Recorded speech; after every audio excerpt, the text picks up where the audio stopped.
Everyone. Today I will present you my presentation about Japan and Japanese culture and society. So let's start.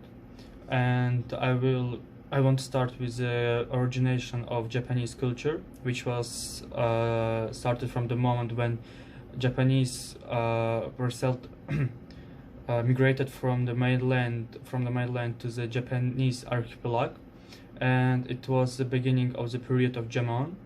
So, in other words, we can say that the culture of the Japan was started from the beginning of Jomon. The Japanese were strongly influenced by the geographical and climatic features and the position of their country, and more and most of the influence was come from the countries of Asia, like China and Korea, from the Europe countries and USA, which historically reflected in their culture. The Japanese language always has been an important part of their culture, and everyone who lives in Japan must know the Japanese. But Japanese is an agglutinative language, which means that Japanese language consists from the three types of hieroglyphs, and there are kanji, hiragana, and katakana. Kanji was originally identical to Hanji, which was Chinese Chinese hieroglyphs, but now they have a very big differences, and hiragana and katakana is a syllabic alphabet that is a component of Japanese writing, and together they make up a kana.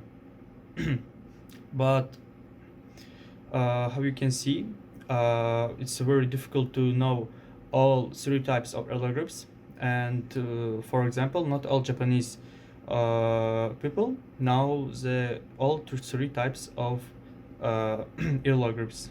One of the interesting features of Japanese language is that their writing become one of the art forms in Japanese culture, and it's called shodo. Shodo is the traditional art which at one time came to Japan from China, and now Japanese use shodo as one of the art forms. In ancient times, mastering the art of shodo was considered a sign of a cultured people. The Japanese treat art in a specific way, and they all know the value of beauty and respect human labor. Many Japanese people consider their painting to be the finest art in the Japanese culture, and characterized by a wide variety of genres and styles. And in my presentation, I will show you some of these styles. And first is the Yamato-e style. It's one of the first styles in Japanese painting. Then we can see Sumi-e style and Ukiyo style. So, and Japanese admire beauty not only through visual experiences, but also through words.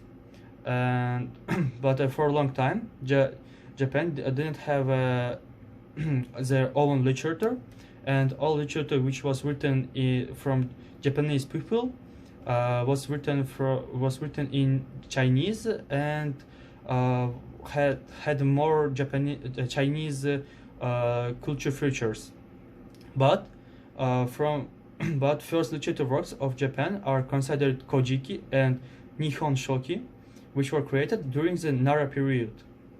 And since that time, Japanese literature has become more and more extensive and gained great popularity in the world.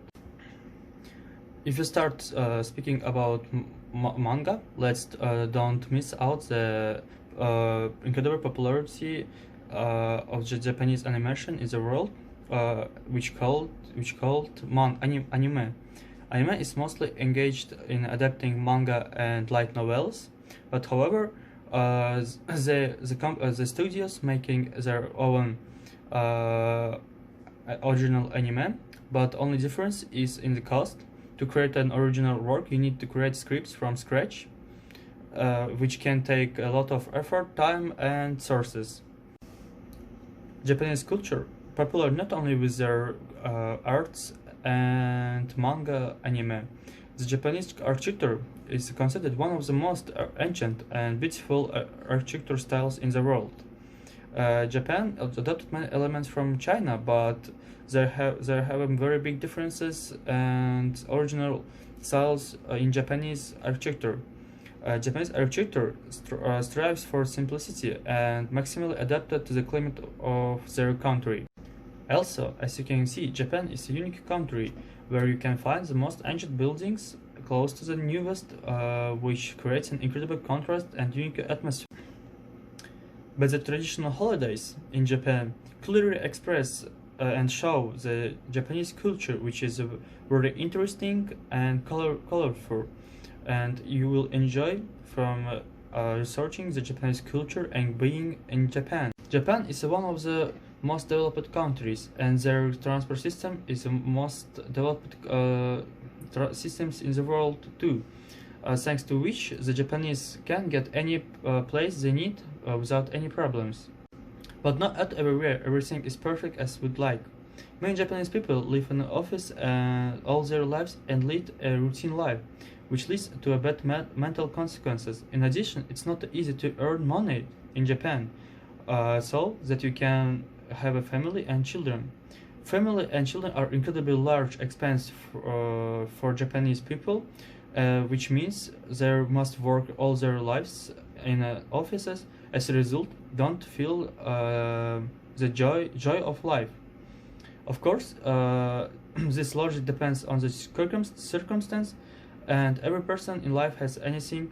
So there is always someone is happy that he lives in Japan, and there is someone who regrets that he lives in Japan. So thank you for your attention in my first presentation, which was about the Japanese culture and society. Thank you a lot. See you later.